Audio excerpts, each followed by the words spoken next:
Hello everyone, welcome to We Love Soaps TV. I'm Roger Newcomb. I'm Damon L. Jacobs, and I'm just thinking, Roger, when you were growing up watching soaps, did you ever think about writing for one? Yes, I wrote them on my notebook paper in my bedroom in Tennessee, and I actually made up mini soaps of my own. I did too. You know, I love especially Days of Our Lives in the 80s, and I always thought about the plots that I would write. But one person actually did the things that we thought about doing. His name is Tom Casiello, and he is here today to give us some very, very interesting stories and backgrounds about his experience working on 5 different soaps in the last 12 years. For the first time ever, Tom is letting loose and giving us all the secrets and insights that he wasn't going to tell us before. Right, so today's the first of a multi-part series of episodes of We Love Soaps TV with Tom Casiello. So here's part 1. In this part, Tom's going to discuss his experience getting started on Another World and being there the day the cancellation notice came in. He's also going to share with us a little tidbit about a certain flying object that was directed his way. Stay tuned. And I am so privileged to be here with soap writer Tom Casiello. You may or may not know the name, but you definitely know the work on Another World, As the World Turns, One Life to Live, Days of Our Lives, Young and the Restless. Do any of those sound familiar to any of you? This is the man who has been part of these teams for the better part of the last 12 years, and we are so privileged to have him today, as well as to share some news with us. It's kind of known out there, but we're going to talk about the future of the term soap opera in the press. Tom, welcome to We Love Soaps TV. Thank it's been you a so long much. time coming. Right? I know. I'm really thrilled to be here. Thank you so much. So I think what is so fascinating about your story is that, like so many of us growing up, you grew up watching soaps. Yeah. You grew up loving soaps. But unlike most of us, you actually went to work for them. Well, I have to say, I grew up loving anything serialized. Yeah. And it started. I mean, it was soaps because I lived with my mother and my grandmother, and they both one watched CBS, one watched ABC. Mm-hmm. So there was always a soap opera on in the house. But there was also. Did they live in the same house? Yeah. Okay. My grandmother lived with us. So okay. Yeah. Okay. So you were surrounded by 2 different networks all day long. Yes, all day long. Got it. And the I also, I mean, little kid. I watched wrestling, which we'll get to later, but that was serialized. I watched Robotech, which was animated, which was serialized. Even shows like Transformers and G.I. Joe, they do part 1 of 3 in the cartoon, and I was just so hooked on any kind of comic books. Was another thing I loved, comic books. So like anything that kind of had a continuing story to it, where you always had to come back for more. I was all about anything serialized. Wow. And soaps just kind of, I became more and more of a television geek. Mm-hmm. Was Another World one of the shows? Yeah, well, actually, what happened was, I don't know if it was early rebellion or what, but I kind of suddenly gravitated towards NBC, which was the network that wasn't watched in my house. I don't know why, but we have a good family friend who watched Days in Another World in Santa Barbara. Uh-huh. So I don't know if it was because, like I said to my mom and grandma, hell with your shows, I'm watching my shows. But yeah, I ended up gravitating towards the NBC soaps, but I always knew what was going on in the CBS and ABC shows just because they were always on. And that's so interesting because, especially in the 80s, you know, all the shows started to get desperate to cater to a younger audience. The NBC lineup was able to get you, but at least at that time, they weren't spotlighting high school stories. No, not at all. Yeah. And what was really interesting, when I look back on some of the stories that really hooked me, and you know, this has been a debate in the soap world for 30 years now, but when I look back on what really hooked me, it was, you know, Tony and Anna, it was Roman and Marlena, mm-hmm. It was Cass and Kathleen. Mm-hmm. I mean, it was, you know, these were not high school stories at all. I really enjoyed Frankie and Jennifer. Yes. But they weren't, and then later Jack and Jennifer, obviously, but they weren't what originally drew me into it at all. Right. So then how did you go from being a serialized fan to loving the NBC lineup to actually walking in those doors at Another World in Brooklyn? Everybody always asks me this. It was crazy. It was a weird road for a few years. I went to college right out of high school, and it all kind of fell apart in the first semester, and I came home. What does that mean? It was just nothing traumatic or anything. It was all a lot of weird things. Like I wanted to change my major to a writing major, and they didn't have one, and I thought they did, and They put me in an upperclassman dorm, which even though I'm like still friends with the guys that I was roommates with, it's always weird when you have like juniors and seniors rooming with a freshman. You didn't have that experience of 20 freshmen in a dorm together, kind of bonding. Yeah. So it was just stupid things. It was nothing traumatic, just stupid things that happened. At the end of the semester, I came home. And I ended up staying home and moving out of my parents' house and, managing in retail for a few years. And my brother found School of Visual Arts in Manhattan. And he was going there for animation. And they had a screenwriting major, which I could not find anywhere. And I thought, you know what? The hell with it. I'm just going to go to New York City with like $200 and just see what happens. And if this all falls apart, I've already been a college dropout once. I know I can do it again. That is so brave, I think. It really was. You can ask my friends from back home. It really was a decision I made in the course of like 4 months. Wow. And I applied. And if I stopped to think about it, I probably would have bailed. But I've been living in my hometown, and I just felt like I just need to get out. I don't even care if I write for soaps anymore. I just need to take a risk on something. So I moved to New York, and I asked every single teacher I had for 3 years, do you know anybody in the soap world? And, they all kind of pish-poshed it, and were like, oh, soap operas, blah, blah, blah. Why don't you want to work for film? But I just kept asking, and then my junior year screenwriting teacher told me that he was very good friends with a head writer at a soap opera. But he couldn't remember which one. And he said, maybe I can set you up with an interview for an internship. And there were like 13 of them at the time, right? We had there were just 4 then, I think. He knew it was a New York soap. He said, maybe I can call, see if they have anything available. He called. He came back to me and said, yeah, they have an internship. And I was like, you know what show it is? And he was like, oh, she told me, but I don't remember. So I had no idea. So he said, oh, you have an interview. You have to go to 1268 East 14th Street in Midwood, Brooklyn. And I didn't know any of the studios or anything, but I was like, Midwood, Brooklyn? Like, what television show tapes in Midwood, Brooklyn? And I really had no idea. Being the big end of the world fan I just had no idea where they taped it. And so I showed up for the interview. And I got to the front of the building and saw the end of the world sign. And my jaw dropped, and I just like went white, and I ran to the payphone across the street, and I called my mom. And I was like, oh my God, it's another world. Like there was no way he could have known it was the soap opera that was kind of my show. Wow.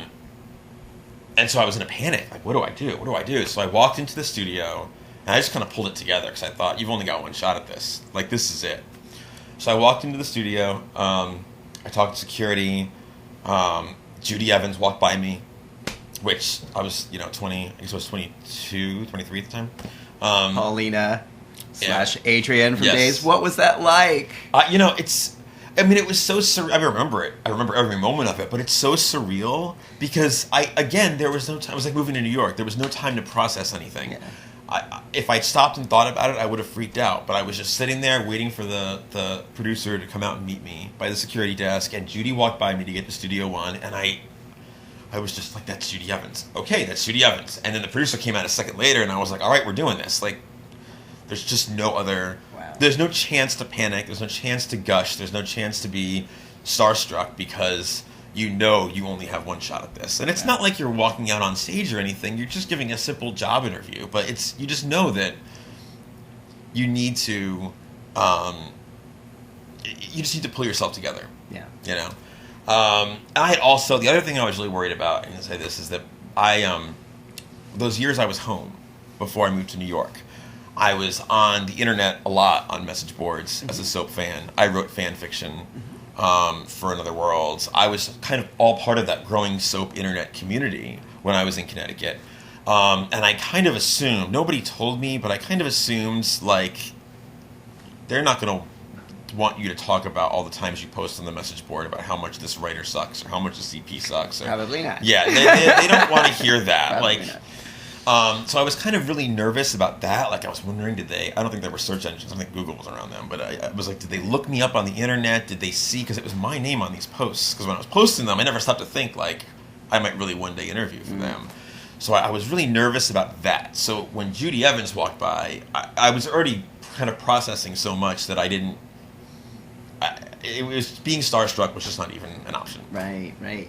So I sat down for the interview, and I was all ready. The interview went great. Gina Taravella Ricci, who was one of the producers in Another World, interviewed me, and I kind of assumed it was going to be like a 3 or 4 hour a week internship that I would do after classes. And they said, we kind of want... Basically, all the P&G shows had 2 writer's assistants, except Another World. They had 1 writer's assistant, because that's all they had room for in the budget. So they basically were going to get around that by hiring an intern who was going to be there 40 to 50 hours a week. Wow. So they said, yeah, this is a kind of a full-time internship. Kind of. Definitely. Definitely. Wow. So I kind of... the interview went well, and they called me like 4 days later and said, yeah, we'd love to have you. And I had to take a leave of absence from school to do it. And it was kind of a decision, like, do I take a leave of absence, do I not? I talked to a few of my professors, and they were like, absolutely. When you're in film school, they tell you, no one's going to hire you because you have a piece of paper. No one's going to say you have a Bachelor of Fine Arts in screenwriting, so therefore you must be a better writer than this guy who's written 3 pilots. You know, like, it's more about experience. They said, you have to go, you have to experience it. You'll learn more there in 6 months than we could ever teach you in 4 years here. So this was 1998. Yeah, I'm babbling. Sorry. That's okay. This is 1998. Yeah.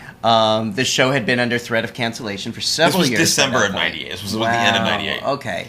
So you get hired on Another World. Yes. And as the writer's assistant? Writer's intern. Writer's intern. Yeah. What was your role? Did you actually write dialogue for those scenes? No. Did you come up with story arcs? I did, no, not at all. I did all the medical and legal research. Uh-huh. I did something called a character tracking document, which all the Procter & Gamble shows do, and Y&R does it now too, actually. Because one of the writer's assistants moved over there and kind of implemented it. It's basically a document that goes to all the writers that is invaluable, that each page is a different character, and it tells the story of that last week's worth of episodes that the writers wrote from one character's perspective. Wow. So the question is, it's a very dry document. Like, it's pretty much just bullet points and notes. It's not like interesting to read or anything. But when you're wondering, you know, what does this character know about this other storyline? Right. You know, because those are those weird questions where you're like, you know, everybody knows what's going on in every storyline, but then it's like, wait, what does this character think about this one over here? Right. That Who knows the secret? Who knows the father of the baby? Right. What secret do... Yes, yeah. What secret are they using to cover up another secret? Right. I know when we were telling the Henry Katie All About Eve story, where they were framing... they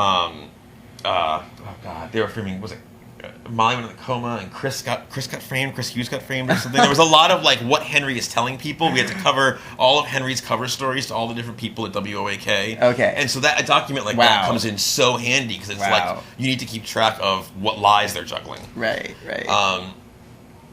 So so you were doing that. I was for doing that. World. So and the medical, my one contribution is they were going to kill Josie's baby, and they came to me and the writer's assistant Amber and said we needed. It was a disease, and there were certain things they needed to happen dramatically. So they were like, we need you to find a disease the babies die from with these symptoms, and that we can do this with to find out who the father is. Blah blah. And I found neutropenia. And so that's my one not that I wanted Josie's baby to die, but they came to me and said, find the disease that's going to kill it. And that's my one contribution in Another World. 5 months on the job. Yeah. The word comes down. How did you hear about the cancellation of Another World? I was in the studio. We were called down to set. And it was the graveyard of Josie's baby. Wow. They were taping scenes of Josie and Cameron or Carrie, I forget, which at the grave at the cemetery. And Galtman got the call. And we had heard all week. Christopher Galtman, who was the producer at the time. Yes. We had heard all week that the decision was coming down and that it was going to be us or Sunset Beach. We all knew that was happening. Yeah. The rumor had also started like 2 or 3 days before we got the cancellation notice that whichever one didn't get canceled was going to be gone in December. Yeah. So we kind of heard that as well ahead of time. So sad. Deja vu. Exactly. Yeah. 12 years later. So, yeah, we were... Michelle DeVito was Chris Goutman's assistant and was at World Turns 2. And this, if anybody ever needs to write a book, it's Michelle DeVito, because she was the assistant executive producer of every executive producer going back to, like, 1983 at Another World. Like, she's worked for all of them. Wow. And she's like the Italian mom in the studio. She took... Like, everybody loves Michelle. So every time the phone rang, she'd be in a panic, and she'd call... Wow. She'd come down to the production office and be like, Susan Lee just called. I don't know what's going on. And it would be for nothing. You know, and then like an hour later, Susan Lee just called again, and yeah, it was really, it was stressful. What kind of interactions, as the writer, as the intern, what kind of interactions did you have with the cast? Well, a lot, because that building, and we'll talk about this more with World Turns too, that building is really amazing for all the wrong reasons. It was a television studio that was it was a television and film studio that was built in the 20s or 30s. Birth of a Nation was shot there, and Esther Williams' pool is still underneath the concrete. I mean, it was used for a lot of things. Cosby Show was filmed there. Cosby Show, yeah. That part of Brooklyn was kind of supposed to be like a second Hollywood back in the 20s and 30s, and it never happened. It actually became a mostly like Hasidic Orthodox Jewish neighborhood with a television studio in the middle of it. So everything closes at sundown, and there aren't a lot of stores, aren't a lot of places to eat.